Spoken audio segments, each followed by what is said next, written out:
Okay. Good afternoon, everybody. Thank you so much again for being here.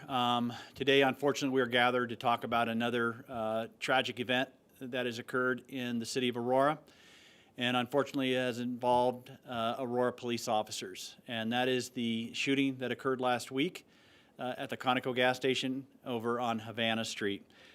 Before I get started on that, I want to make sure that everybody is aware, again, our commitment in this department is without question related to transparency. And transparency means sharing confirmed information as soon as that information is available. And today, that's what you're going to hear. You're going to hear specific, verified information that's going to come in the sense of 911 calls, body-worn video, mesh camera footage, and other items that were seized at that actual event. Other details, again, on this event, they still remain under review, which I'll detail a little bit later. But we will release them as that information becomes more validated and also becomes confirmed.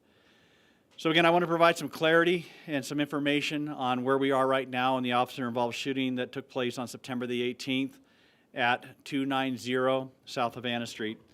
This incident began when suspect himself called Aurora 911 at approximately 7:33. He told our call taker he had a loaded 9mm pistol in his pocket, and he had planned to shoot up the business and shoot up the individuals inside that business and around that business. He also said that he wanted to shoot at the police when they responded. That information was immediately relayed to the responding officers. At 7:43, 3 officers arrived on scene. They came prepared with a tactical plan, which involved 1 armed with a rifle, 1 with a pistol, and 1 with a 40mm less lethal launcher. At 7:45 p.m., they approached the suspect from a position of cover, identified themselves, and ordered him to show his hands. The suspect ignored those commands and advanced towards the officers with 1 hand still concealed in his pocket. The officer, equipped with the less lethal launcher, fired multiple rounds. All of those rounds that were fired, we believe that they actually struck the suspect, but they had little to no impact or effect whatsoever. As a matter of fact, as the officers, seeing what was occurring, repositioned themselves and actually retreated back around the corner based upon the contact with the suspect actually increased his pace and now rapidly charged and chased the officers around that corner. While he did so, he still kept 1 hand concealed inside of his jacket. As he neared the officers, one of the officers discharged his pistol, striking the suspect. From first contact to the moment the shots were fired, it was approximately 15 seconds. At 7:47, officers immediately began life-saving measures and continued until medical personnel responded and arrived on scene. Unfortunately, the suspect was later pronounced dead at the hospital. It was later confirmed that the suspect did not have a firearm. However, what is factual and known at this point, and the very specific facts are, is that the suspect told 911 that he had a loaded handgun. He had planned to commit mass killings. He planned on killing police officers as they arrived. He failed to listen to officers. He failed to be deterred by the less lethals that were fired. He charged at officers, kept his hands concealed in his pockets, and ultimately he made furtive movements towards the officers upon coming on contact. This incident, and there is no getting around this incident is tragic for everyone involved, and I mean that sincerely, for everybody involved. I mean it's tragic for the suspect, it's tragic for the people that were there that witnessed, it's tragic for the city of Aurora, it's also incredibly tragic for the officers that were involved in this. There's no positive in any aspect about this. But it's important to understand again that this event was set into motion by the suspect and his own actions. He made the 911 call, he threatened to commit mass violence, and he advanced on officers despite clear commands and also the use of less lethal munitions. What you're going to see today is all relevant audio, body-worn camera video, and mesh camera footage that's going to be released to the public. That has actually been released to the public. This information has also been released to the family as well. As with all officer-involved shootings, an independent investigation is underway That's being handled by the 18th Judicial District, the DA's office. And like I said at the very beginning, we may remain and we will always be committed to transparency. And that transparency comes in the form of the realization that we can release what we know factually. And this is the information that we know factually. There will be additional information that will come through the investigation. As I mentioned, the 18th Judicial is handling the criminal aspect of this. Aurora Police Department will be handling the internal aspect of this. But as more information becomes available from both of these events, we will ensure that information is released and the community is aware of exactly what occurred on this particular night. What I want to show you now, and we're going to go through some of the details on this. So again, as I was talking, you saw the timeline behind you. Now I'm going to start getting into some more specifics about what specifically happened and what we have at this time in the investigation.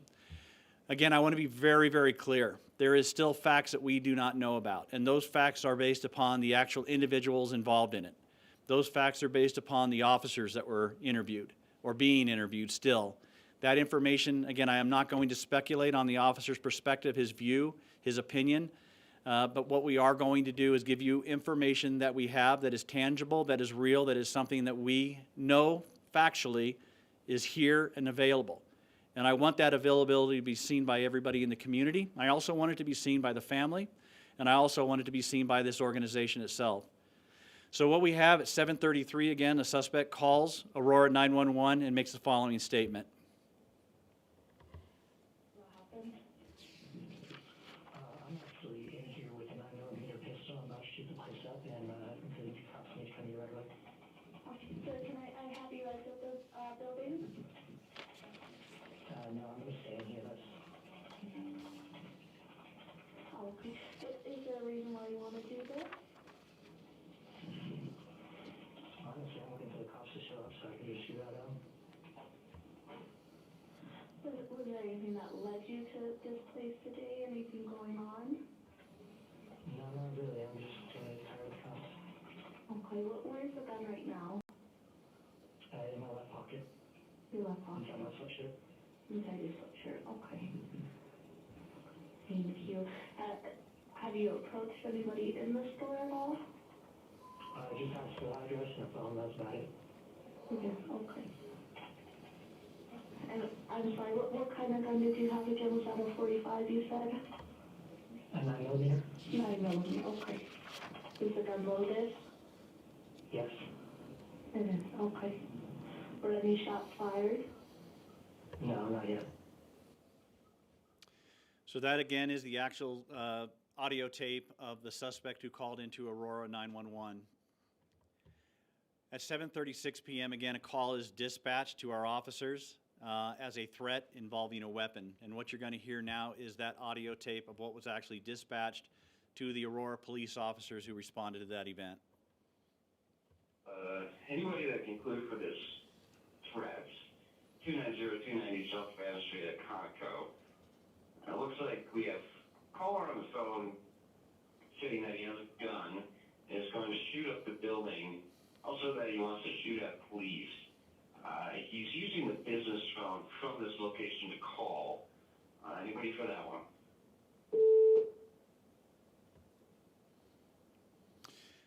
Again, as mentioned earlier, at 7:43:49, again, officers arrived on scene.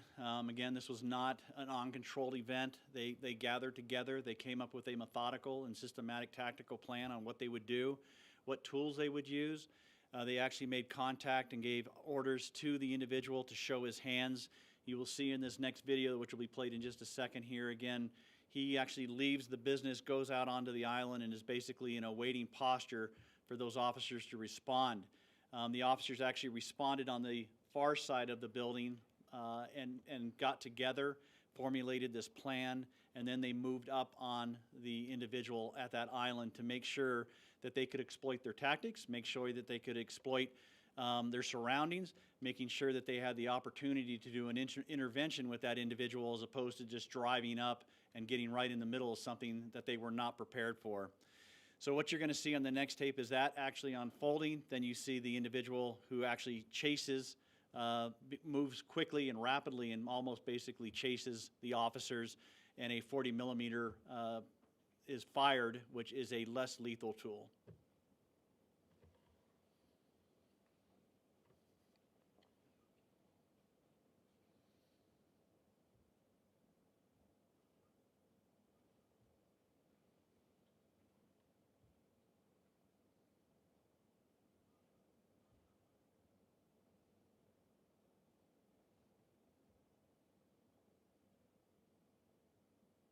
And while he's working through the glitch in the video, I want to actually talk a little bit about what a 40 millimeter is.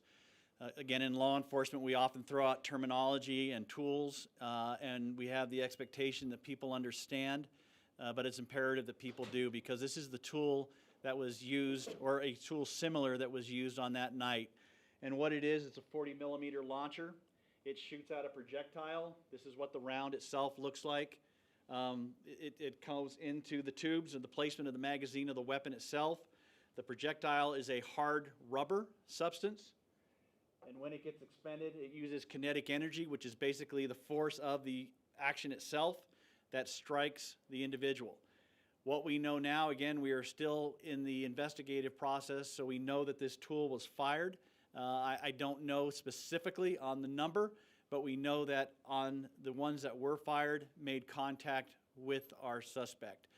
And as you're going to see, even after this tool was fired, which is an incredible less lethal tool, it still did not change the dynamics of the actions of our suspect.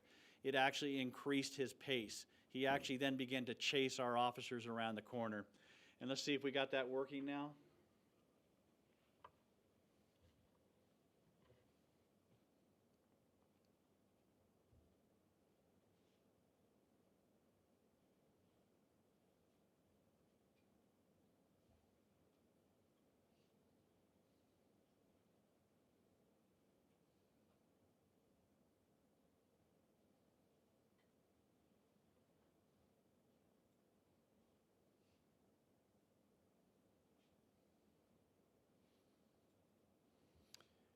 As we wait and see if it happens again, I'm going to explain to you what you see. Up on the corner up here on the island, you see the suspect. He is blocked out or blurred. Around the corner at the very end, you see the officers peeking around the side of the building. The officers come up, approach. They make sure that individuals who are in the area are safe. They approach the suspect who's standing on the island. They verbalize with that suspect again to let me see your hands, see your hands. At that time, the suspect leaves the island and begins to chase after our officers. And Joe, do you think we can get that up and going, or is that something we're going to skip?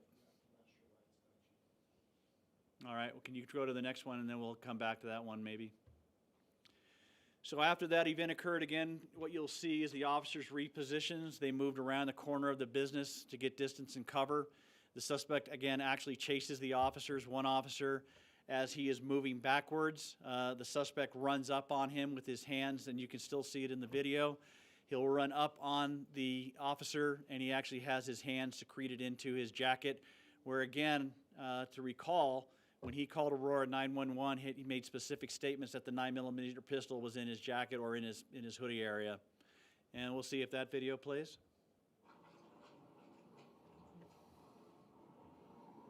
This is the body-worn video from the officers.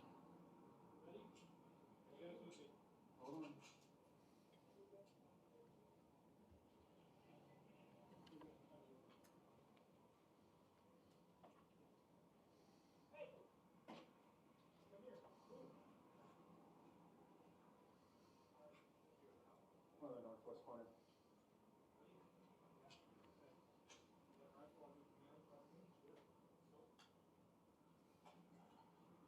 Hey, hands, hands, hands!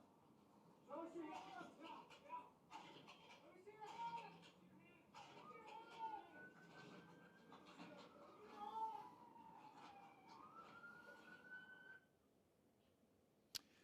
And that's where it stops. So again, I don't know if we can go back, Joe, and I'm going to have you see if you can go back one more time if you can, because I really want that to be clear and open up to everybody. Can that be played?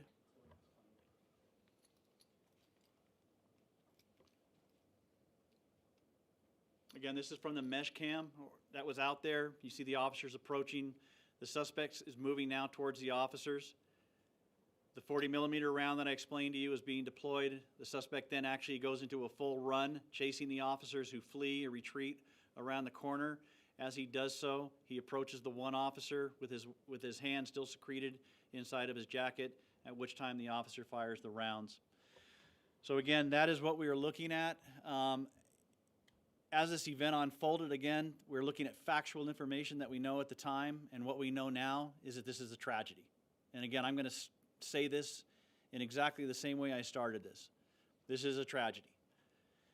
It's a tragedy that the officers had to respond to this. It's a tragedy that our suspect made those calls and that contact. The one thing that is also factually clear is that the officers of the Aurora Police Department did what they had to do in this event. They did not start this event. They did not initiate the call. Our suspect did. When our officers arrived, they were not lackadaisical in how they approached this event. They were incredibly methodical in what they did, how they acted, and what they said. When you think of de-escalation and what de-escalation means, again, it's a multitude of things.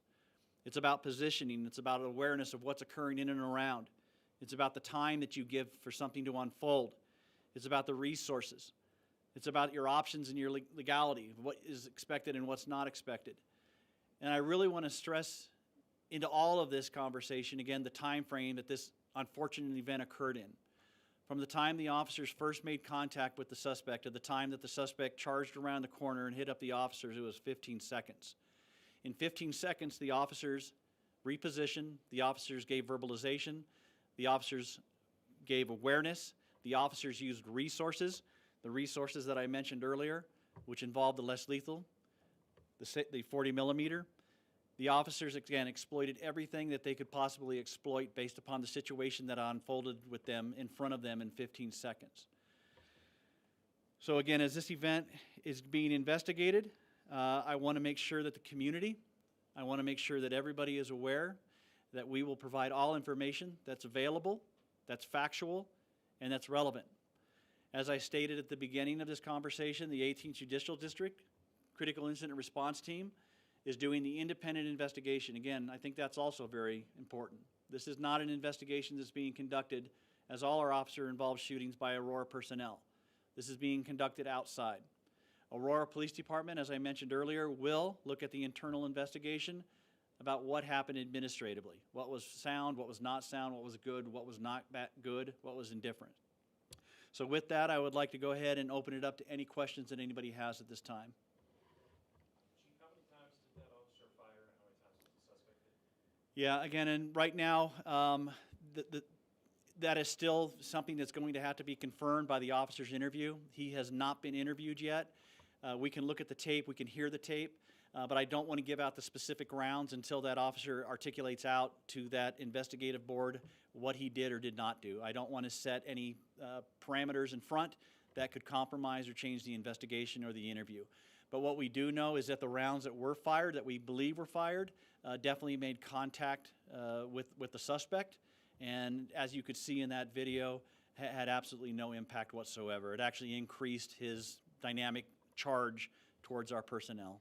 Chief, sometimes you show when the actual shots are fired. You're not showing those today. Is there a reason? Yeah, I'm not showing it in the press conference, but again, all this information, the one thing is important about this, and thank you for that, because I do want to bring clarity to that. The important aspect about this is that we met with the family on Monday and Tuesday. They actually got the link. We cannot release any videos, no matter what they are, any audio, until the family gets a chance to view it, and then we get 72 hours. So that 72 hours expired about 2 hours ago. So again, for the press conference purposes, we went up to the point of contact with the officer and with the suspect, but you can link into it. Anybody in the community can link into it and get the complete shooting all the way to conclusion, all the way until I mentioned earlier about the officers providing life measures. Those are also visible. So all that information is there. For the press conference, I cut it here. Yes, sir. Chief, has Aurora PD expanded their array of non-lethal being used? What was the thought of using a 40 millimeter? Yeah, and again, I'm incredibly thankful that we have. The 40 millimeter tool, again, it's in law enforcement. It's something that's been used for many years. Aurora PD did have the 40 millimeter in years prior, but what we didn't have up until about 6, 7, 8 months ago was this in patrol assets. And so we purchased a whole load of 40 millimeter rounds of the weapons system itself. And again, we now have those in almost all, or at least many, of our patrol vehicles. So again, this is an incredibly important tool.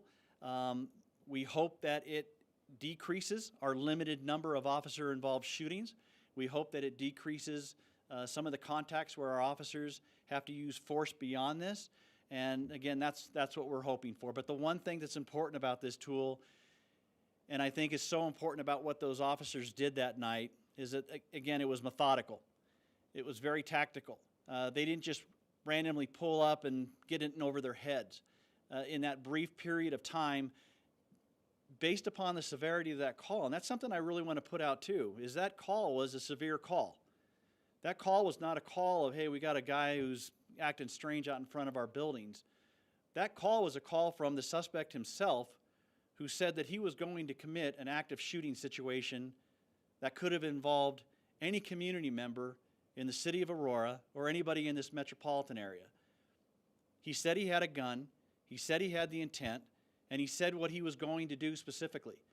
And again, when you look at active shooting situations, when you look at mass shooting situations, that is what you are dealing with. And so these officers, even faced with those circumstances, stepped into that void, prepared, planned, took the logistics that they felt would have the biggest impact to resolve this, hopefully peacefully, and yet all that, again, based upon the actions of the suspect, unfortunately had to result in an OIS. In the situation, Chief, with somebody calling and reporting themselves, essentially, was there any consideration of some form of crisis negotiation? And if not, why not? Yeah. And that's a great question. We, without question, are full believers in the Aurora Police Department in crisis negotiations, crisis response teams. We actually had 2 units that were responding to that, along with the other calls. But I want to be very, very crystal clear on this. This was not a call based upon somebody who was in mental crisis. This was a call based on an individual who said that he was going to commit mass shootings and mass violence. The difference for that a lot of people don't understand, again, and I'll use an example that occurred this week as a matter of fact. I was listening to the air and I heard a radio call got dispatched, and a woman who lives with her roommate said, hey, my roommate is depressed. She won't come out of her room. She hasn't eaten. She hasn't slept. She's talking about self-harm and some other issues. That is a call where crisis response teams goes to. There is no criminal actions. There is no violence connected to it. It was somebody who is experiencing mental health issues. This was a call that there may be underlying circumstances of mental health, and I believe that there are underlying circumstances of mental health. But that's not how this call was initiated. It's not how it was aired. And so again, this call came out as an individual who was going to conduct violence. And so that's really the hard balance in law enforcement, because we could have waited. We could have said, hey, well, let's get crisis response. We think this may be that. But again, that's when you have a lot of the immediate action, active shooter type situations that occur far too often. And that very well could have been the situation that would have happened if we would have waited. And so what we did do, and what this organization did, and what those officers did individually, is they came up with a concise plan. They are trained also in crisis intervention. Every member of our organization goes through a suicide by cop training. They go through a communication training. They go through an emotional intelligence training. They understand of de-escalation. So all of that stuff is part of what they have in their toolkit. All of that was exploited. All of that was used. And again, that's always going to be the question, is how do you balance that out? Well, I think in the environment of active shooters, I think in the environment of seeing too many innocent victims killed, I think that is the weight and the yoke that law enforcement takes. And there's one thing I want to bring up about this. There's a document that's out there, and again, it's really an important one. It's National Threat Assessment Center. It's through the Secret Service. And many of the active shooters, again, that are involved in this, when you look at mass shooting situations across the nations, many of them are acts of suicide. They plan to die. They don't plan to give up. And they are actively involved in shootings. They are actively involved in the victimization of other people. And when you think of active shooters and you think of that commitment, again, that is what officers have to respond to. All this individual would have had to have done to stop was just to listen to the officers for 1 second and show his hands. And if they would have been able to have anything longer than 15 seconds, I guarantee you that that dialogue would have changed. It would have said, hey, what's going on today? Why are we here? What can we do for you? That opportunity was not, unfortunately, given to those officers based upon the actions of the suspect. And the actions of the suspects that they knew and that they were dealing with was that they had an individual who said he was armed, very specific about the weapon that he had, a 9mm pistol, very specific about where he had it, and very specific about his intent to shoot other people and then to shoot police as they came. And in that 15-second period, they had to digest all that information, utilize these tools, utilize that communication to try to address that situation. So I know I spent a lot of time talking about that, but this was not a crisis response call. This was a call based on violence or the perception that violence was going to occur. Just a quick follow on that, Chief. Considering the call, he specifically says, I want to shoot at police. Were any of those conversations, did it come up, the approach of having the first contact with him be different personnel than officers, knowing that he may turn violent as soon as he saw officers arrive? Yeah, and again, that's another part we have. We have clinicians that go out with our crisis response teams. They're part of that program as well, but again, they are not for calls that involved active violence or the threat of active violence. And that's what this call was. This call was not a mental health call. This was not a call where he said, hey, I'm despondent, I'm gonna sit here on this island and when people come up, I'm gonna kill myself or I don't wanna live. That wasn't the narrative that he gave. Like many other cases involving active shooters, and I mean active shooters that actually follow through and cause carnage and death that we have seen way too recently in this country and in this state and in this community. He didn't say that, hey, I'm just going through some trouble. He said that he was going to kill people and he was going to kill officers. So having the opportunity to get somebody else to go up there and start that wasn't even given at the groundwork or the foundation of what he said. He was incredibly articulate of what he wanted to do, the violence he wanted to do, and the response that he wanted. It's tragic. There is no getting around it. But again, he set into motion that particular aspect of what occurred. Chief, as you implied. Hold on. Yes, sir. I didn't hear it in the video, but can I assume that they asked him to take his hands out, or his hand out of his pocket? Yes, and again, when you link the video, that's exactly what you're going to see. You're going to see the officers, the first contact they make with him as he's at that island is, let me see your hands, let me see your hands. Get down, and the suspect immediately charges at him. So that verbalization was pivotal as far as the discussion and as far as the process that they did in that 15 seconds. Yes, ma'am. As you implied earlier, this is like, it looks like a textbook suicide by cop. Is the police department trained for this? And if so, did you follow protocol and did dispatch follow protocol in that? Yeah. And again, as I mentioned earlier with the other discussion, again, this is something that we, without question, adhere to our policy and procedure. And as a matter of fact, I have our policy and our procedure, and one of the statements that it makes here is that calls involving our CRT team, again, they will be predominantly behavioral health in nature with a secondary criminal component, which basically means that if there is a criminal component, if there is a violence component related to this, which again, that's what there was. It was a call that it was going to be a mass shooting, not a call that I'm having a rough time. So again, our officers responded believing that they were going to be driving into an immediate action, rapid deployment, mass shooting situation. When they made contact with that suspect, again, they verbalized. They are trained on verbalization. They are trained on suicide by police officer. They are trained in communications aspects related to that. But again, that was not able to unfold based upon the fact that the suspect, in a 15-second period, charged at the officers after all of those things were exploited, after tactical tools were exploited, after less lethal was exploited. It still did not deter him. In textbook suicide by cop, typically they will say that they have a gun or a weapon and they actually do not.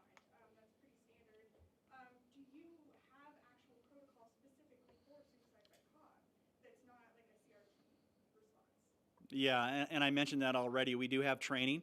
So our officers go through training on suicide by police officers. They also go through communication on crisis intervention. The tools that we just talked about, those are specifically used to de-escalate situations like this and other similar incidences. And so again, when you look at that suicide by police thing, and again, you're very specific on it, and you're right, there's multiple ways that unfolds. There's disturbed intervention, which happens for about 56% of the cases. There's direct confrontation, which happens for about 28%. And there's also criminal intervention, which happens for about 16% on suicide by police officers. Again, that's statistical information from the FBI as well as from the Secret Service. The important part about all of that, though, is it has to be in conjunction with the suspect willing to have that intervention component, being willing to stop his actions long enough for the officers to assess what is occurring and what's not occurring, being willing to be able to say that, yes, I do not have a gun that's going to kill you. I do not have a gun that's going to kill other people in and around this area. Unfortunately, again, with this incident, when you look at suicide by cop or you look at this as any event, that is not how this started. This incident started with an individual calling up and saying that I am going to commit mass shootings. I am going to kill multiple people, and then I'm going to kill police officers. We have countless incidences across the nation, across the state, where those same types of verbiages and words were used, where that act actually occurred.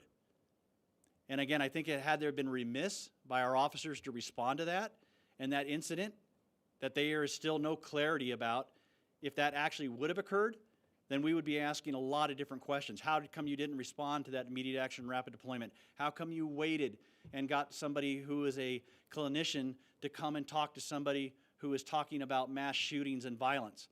Again, in hindsight, everything is going to be crystal clear. Being able to look at it and say, hey, I understand that, yeah, now I get it. But at the moment, which is how cases are evaluated based upon the United States Supreme Court in Graham versus Connor, which is based upon objectable reasonableness of the facts that are known at the time and not at hindsight, the officers believed and felt, and again, I am not getting into what they are going to articulate out into their interview, but I am looking at what I am seeing on video, is that those officers were responding to an active shooter call. They were not responding to somebody in mental health crisis. Any other questions? Sir. That tool there, do you consider that the most effective, less lethal tool that you have, and why was that chosen over a taser or another tool similar? Yeah, I think, again, the best part about this tool and why the Aurora Police Department is moving so strongly into these is the distance. A taser, you're limited to 15 feet. For OC spray, again, you're 15 feet. This gives us the opportunity to shoot at a much greater distance to stop the threat, to change the dynamics of that individual, and hopefully take him into custody peacefully. And just real quick follow-up, seeing that the suspect appears to be struck, but it did not deter him, does that change your thinking at all about how to use this and how effective it is? No, I don't think anything is a panacea when you're dealing with somebody in this situation. Again, whether it's through rage, whether it's through violence, whether it's through mental health, whether it's through substance abuse or misuse, again, these are just tools that we have that will hopefully impact and change the dynamics. But again, there is no lethal tool, no less lethal tool that is going to have the exact same impact, the exact same way every single time. But the ability to have these things and to hopefully de-escalate is absolutely pivotal. Ma'am, you had a question? Did the family provide any insight into the suspect's recent state of mind or mental history that may be able to sort of explain his actions? You know, that's still going to come out in the investigation, but from what we do have as far as conversations, it's been challenging. Our detective personnel, our bureau chief in investigations, again, has had contact with the family. This individual was not residing with the family at the time. He was actually in a halfway house or another facility that he walked away from. I don't know all the circumstances or the dynamics, and I won't even begin to say that. What the dynamics were in that family or what occurred, but that's what we know at this point. Chief, there was another shooting just under 3 weeks prior to this incident involving another one of your officers. Now we understand that very well-known attorney Bancroft is involved in that, placing somewhat of a national focus on APD.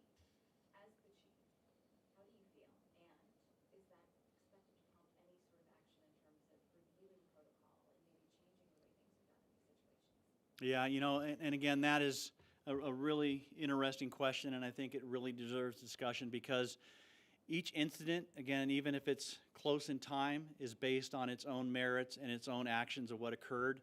And I think that the two of these incidents that we've experienced recently, there are similarities, but there's also a lot of differences. On the incident that occurred up on 6th Street again, that was initiated because of a traffic stop. The suspect fled the officers. That suspect, he drastically and dramatically crashed his vehicle into another community member that was just at that intersection, causing his vehicle to go up off of the air across the intersection. That individual in that case, he actually didn't listen to officers. He did not adhere to any commands that were given. He actually took a stolen gun that we now confirmed was stolen. He threw it into the bushes. He then turned on the officer while he was asking individuals in and around him to get that weapon, pick it back up so that he could probably cause harm to the officers or other community members. The officers responded to that based upon what they knew at that time. So again, that's the similarities, some of the aspects of that. On the Havana Street one, again, it's different. We have an individual who he decided he was going to call the police. He was going to make the allegations that he was going to be involved in a mass shooting situation. He made the determination to say that he had a pistol in his jacket. He claimed he had a loaded weapon. He threatened mass violence. When contacted, he concealed his hand in his pocket. He ignored commands. He said that the firearm, again, he was going to use and threaten officers. In both cases, and again, when you talk about policy and procedure, it's something that we constantly look at and something that we review at, but in both of these cases, whether people like it or not, the suspect's actions created these rapid, evolving, life-threatening situations. This was not something that our officers wanted to do on either one of these. Our officers on the 6th Street event was doing traffic enforcement when this individual who was going to get stopped didn't stop, ran into another car, and then went through that violent tirade that he went through. And again, that individual on 6th Street, also the difference is he had a violent criminal history, which included spousal abuse, domestic violence, adult abuse, crimes of violence, things that, again, he understood. The things that are different on this one is this individual did not. This individual had no record. So although there are similarities, there are also a lot of differences. And I think that is something, again, that you have to put into context, is that on both of these cases, our officers did not want to be put into that situation. Our officers did not want to kill an individual on 6th Street who, again, after repeated attempts to stop his actions, not ask other people to pick up a weapon, not to turn on an officer and confront him with his fist raised, push him into the middle of the intersection, did not want to get involved in a shooting. On this event, our officers did not want to go and get involved in this shooting. That was requested on behalf of the suspect who started this whole process, who made those claims, who talked about the violence he was going to commit to other people, who talked about the fact he had a weapon, who talked about the fact that he was going to shoot officers. And even with all of that information on both of these incidences that you were referring to, our officers exploited de-escalation. Our officers exploited communication. Our officers attempted to exploit other tools and alternatives other than lethal force. Unfortunately, on both of these incidences, the suspect and the suspects did not allow that to occur. That is not something that is unknown. That is factual data. That is factual information that we have seen through the collection of evidence at this point in both of these investigations. Chief, the Havana Street incident, will the three officers be on the administrative leave through the course of the DA investigation, or is there a chance they'll return before? No, what we're doing and what's been consistent, again, as they get interviewed and as the more information becomes available, the determination, and I'll make that determination on what particular job or role they take. That could be back to full patrol, it could be based on an administrative assignment, or it could be based on assigned to home. So again, that's an evolving process as the investigation continues to unfold. Yes?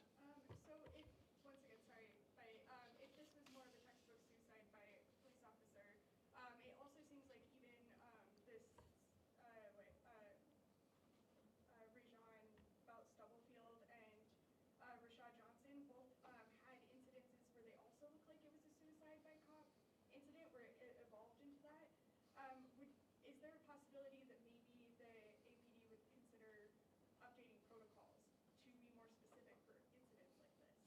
And again, I'm going to be clear, and I'm not trying to be sarcastic, but is this a textbook suicide by cop incident? Yes, it definitely is. It goes exactly. And the other ones are too? You have that information, you have the completed investigation, you have gone through the CERT reviews? I definitely looked into them, and there are aspects about it that they do seem like they're two different situations. This one is textbook. The other one, it seems like they didn't intend to go into it in that manner, but it did end up in that manner with the aggression. And again, as I articulated out through this entire duration, the investigation is going to continue to unfold. We are going to get more facts. Based upon what we know right now, the officers adhered to all policies and procedures. Those policies and procedures are in place for a very specific reason, to make sure that, again, the community is safe, to make sure that they are safe, and make sure that we are doing everything we possibly can to save lives. The actions of the suspects dictate what our officers have to do. Again, I don't think any situation is going to be perfect, especially when you're dealing with situations like this. But as far as modifications, that is something we always look at and always think about. I think the addition to tools like this is an example of that. But again, what I look at and what I hope for is that the investigation will be concluded. We will get additional facts and information. Unfortunately, on many of those things, the one thing that's really missing is we don't get to interview the actual suspects. We don't get to find out what was in their mind, what was in their head. We have to go on information based upon what they did, what their actions were, and what we saw, and what our officers responded to. Anything else? Is there toxicology on either one or both? There will be toxicology on every officer-involved shooting, every situation like that. And then, ma'am, you have the last question. Yeah, I just wanted to confirm, you said the suspect was not armed. That's correct. Okay. He was not armed. Chief, you said he called from a business, is that right? He did. Go inside the business and use a business phone? He did. You said?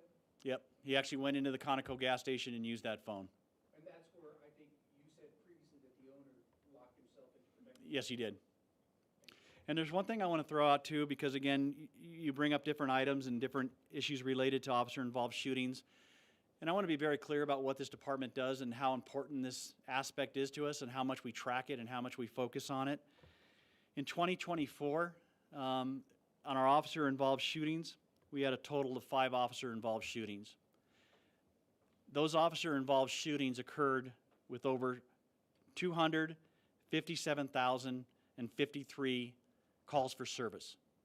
So we had 257,000 individuals and community members in the city of Aurora call the Aurora Police Department and ask for response because they couldn't handle a situation, because they were getting victimized, because they were getting mistreated. Out of all those 257,000 calls, there was 5 OISs, each of them tragic. There's no getting around it. That comes out to a 0.002% in calls compared to OISs. In 2025, year to date, where we are at, we have 4 officer-involved shootings, and that is out of, right now, year to date, 151,474 calls for service. That again comes out to a 0.002% number of incidences compared to calls for service. And so that to me is incredibly important. Each incident is tragic. Each incident is unfortunate. Each incident impacts every single person involved in it, and there's no getting around it. There is absolutely no getting around it. It impacts the suspects, it impacts the family, it impacts the community, and it also impacts our officers. None of these officers want to get involved in those situations, but that's what they do. That's what their role is. That's what they're here for. They're here to serve. And they are using every tool, every opportunity, everything that they are trained to do the best job that they possibly can in some incredibly, incredibly complex situations that I guarantee you probably none of you would ever step into, and the majority of the population of this country would never step into. And so when I see people second guessing, when I see people looking at it, I think that's important. I think that the community has to have that opportunity. We have to have that trust. We have to have that flexibility to continually analyze and look at and see how we can improve things. But this, unfortunately, is an incredibly, incredibly challenging job that only few people do. And the scrutiny, it's needed. And we will never push away from that scrutiny. The investigation, it's needed, and we will always embrace that. But I am also, as the chief of police of this organization and as a member of law enforcement in this nation, willing to tell you that you have individuals that step into incredibly complex situations that very, very few others will. And these officers, based upon their experience, based upon their knowledge, based upon what they know, based upon the tools and the tactics that are supplied to them, will hopefully get better at each situation. But I want to leave you with this. Again, in all these situations that we talk about, none of these were generated by the officers. These were generated by the suspects. These suspects have opportunities. These suspects have mental prowess to make decisions about what they do or what they don't do. They have the opportunity numerous times to stop and rethink and to change their dynamic. What they unfortunately don't do is the things that the officers ask. And when that happens, that's when incredibly bad things happen to everybody involved. And so again, I stand by where we are at procedurally. I stand by our policies. I stand by what these personnel did at this time. Again, as more information evolves, as the investigation continues, we will get more factual data that will help that process. But right now, what I'm looking at factually and what we are dealing with, whether it's something that is pre-planned, whether it's something that's spontaneous, whether it's something that's based on substance abuse, mental health issues, again, the myriad of things that officers have to address and deal with. Right now, these are the facts that we know what these officers were confronted with that night. These are the facts that we know that occurred. These are the facts we know that the suspect was involved with. These are the facts that we are presenting to the community so that, again, they can make a rational and clear decision based upon what they see and the information. Again, I hope it's reviewed. I hope it's digested. I hope it's understood. And I look forward to the process to continue. And again, I want to end it with this. This is not something that's awesome to get up here and talk about. This is not something that's a great event. This is a tragedy. And unfortunately, that's what law enforcement has to respond to, is events like this. Thank you very much for your time, and thank you for being part of this.